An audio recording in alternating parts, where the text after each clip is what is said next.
Bonjour monsieur, Voilà. c'est utile.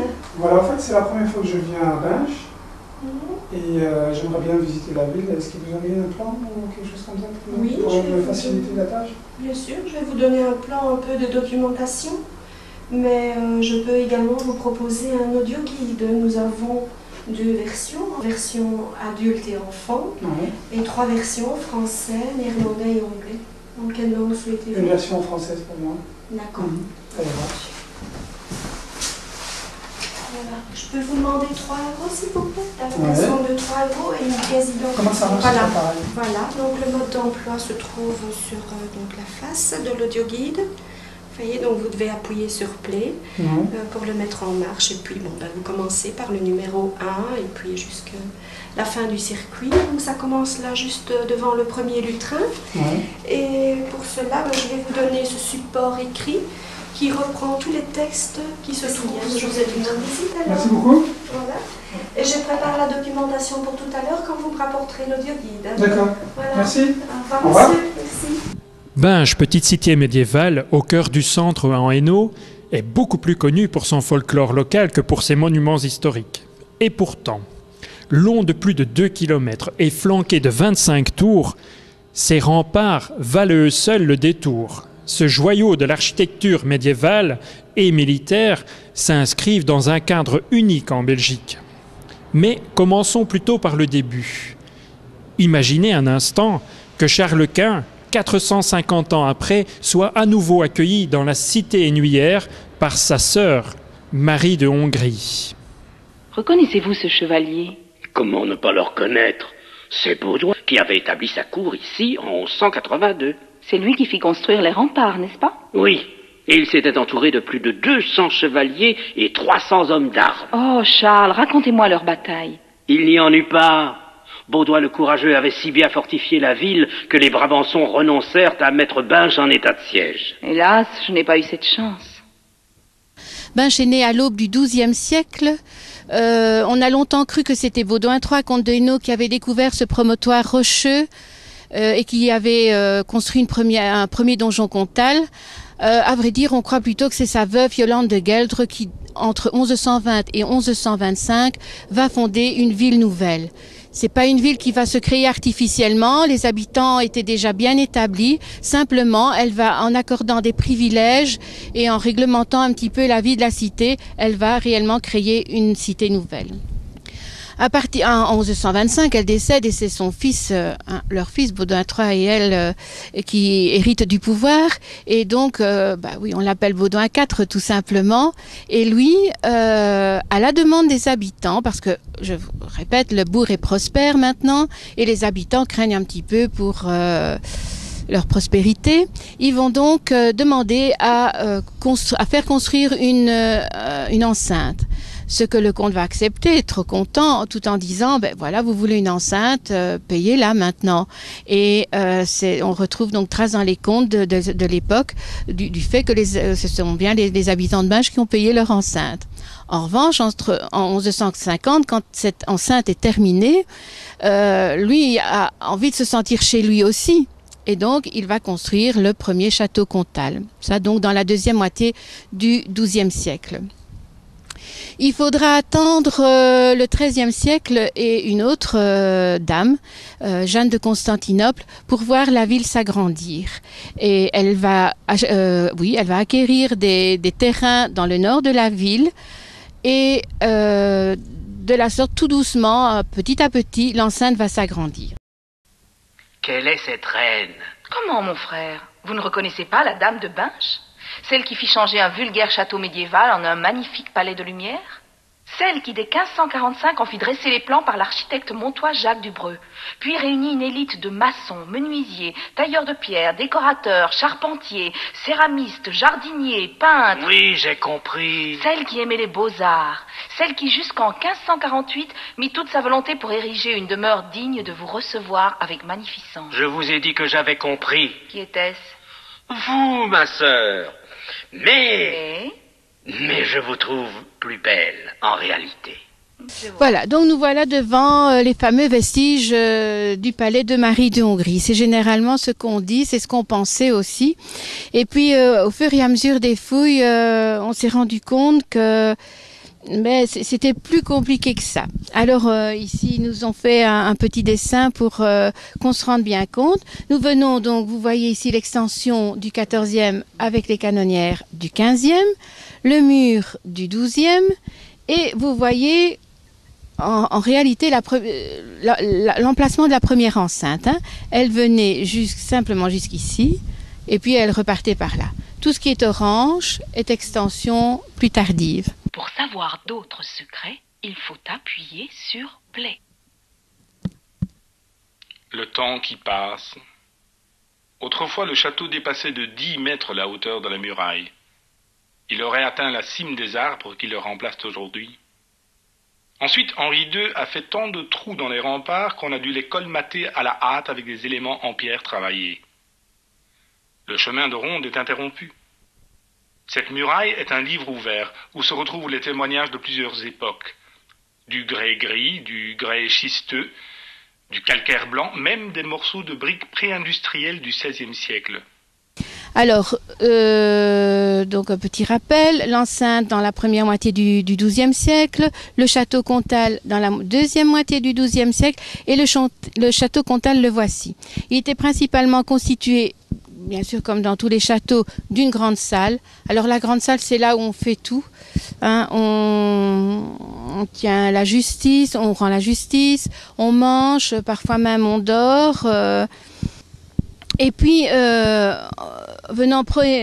sortant de l'enceinte, ici la chapelle.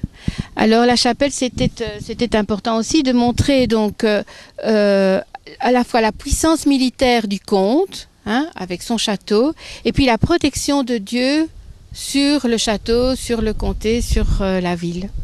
Et donc voilà pourquoi ces deux éléments sont là si proches. L'empereur Charles et le prince Philippe sont là. Que la fête commence. Une fête? Quelle fête? Je ne vois rien d'autre que vos soi-disant visiteurs armés d'étranges boîtes noires. Si, mon frère, laissez courir votre imagination. Vous êtes arrivé hier, le jeudi 22 août 1549, à la nuit tombante. Une salve d'artillerie salue votre entrée. Vous passez sur l'Arc de Triomphe. Les rues sont illuminées de torches. Les gens crient « Vive l'empereur !» Vous entrez à Binche comme César entra jadis à Rome. Vous saluez le peuple qui se presse dans les rues étroites pour saluer votre passage. Vous chevauchez fièrement sous une nuée d'acclamations. Le bruit de la foule est étourdissant. Encore quelques pas et vous serez à l'abri de cet enthousiasme dévorant.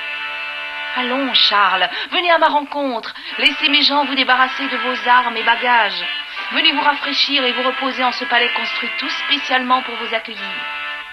Venez vous préparer aux grandes festivités qui se prolongeront pendant 10 jours et 10 nuits. Sire, je vous invite au triomphe de Binche. Ah oui, je me souviens vaguement. Non, pas vaguement. Ce serait faire trop peu de cas de ces somptueuses fêtes. Je vais rafraîchir votre mémoire. Que commencent les joutes pédestres, les jeux chevaleresques.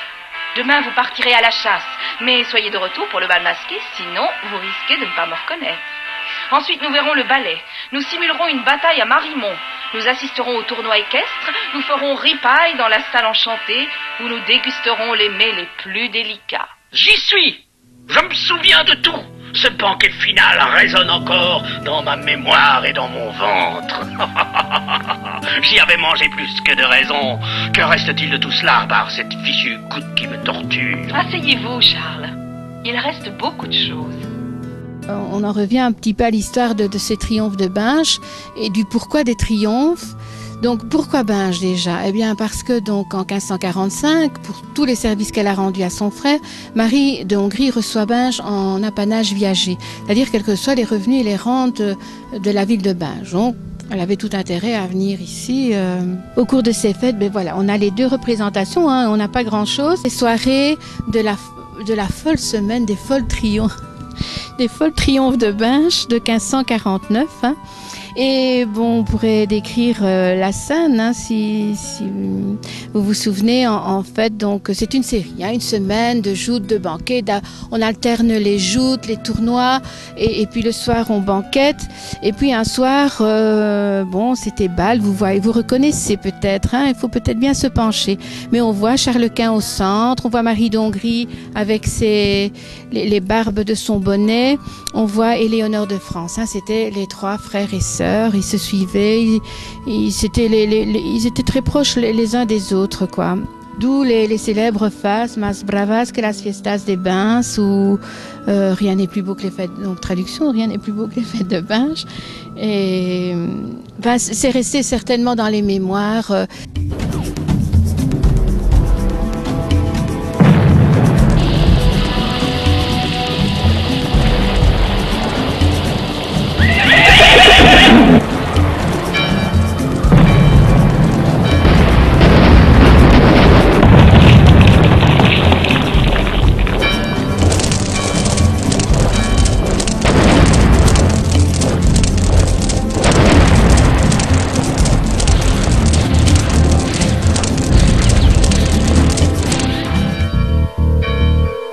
Dans le courant du XVIe siècle, par deux fois, les Français vont arriver. Première fois par vengeance. Alors notre ville a été pillée, elle a été incendiée.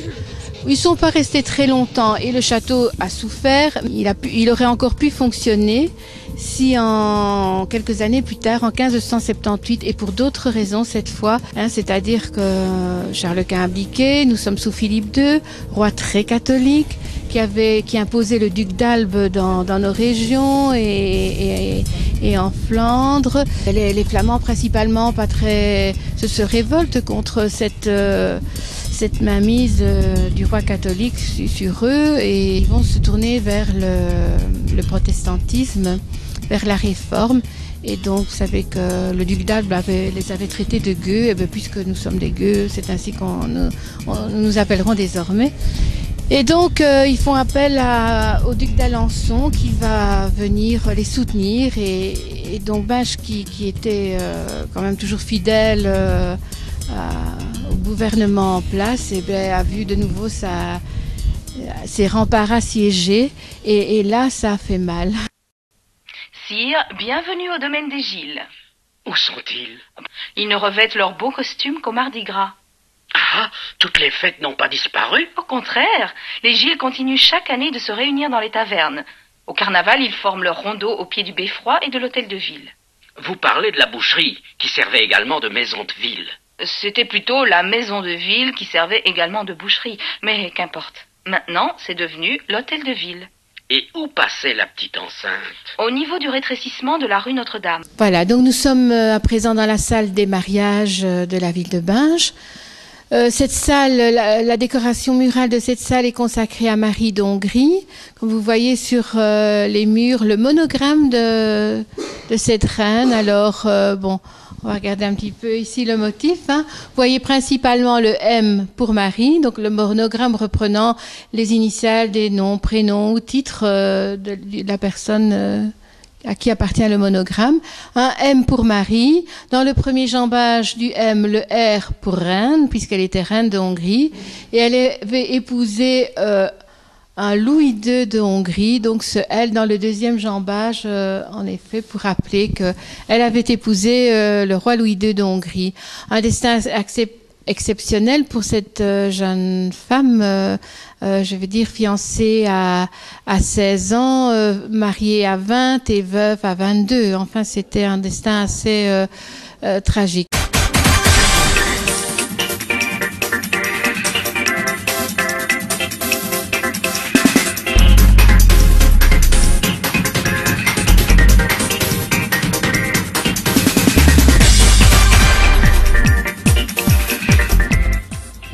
Avant de nous quitter, n'oubliez pas de visiter la collégiale Saint-Ursmé, le musée international du carnaval et du masque, ainsi que la gare néo-gothique et son square.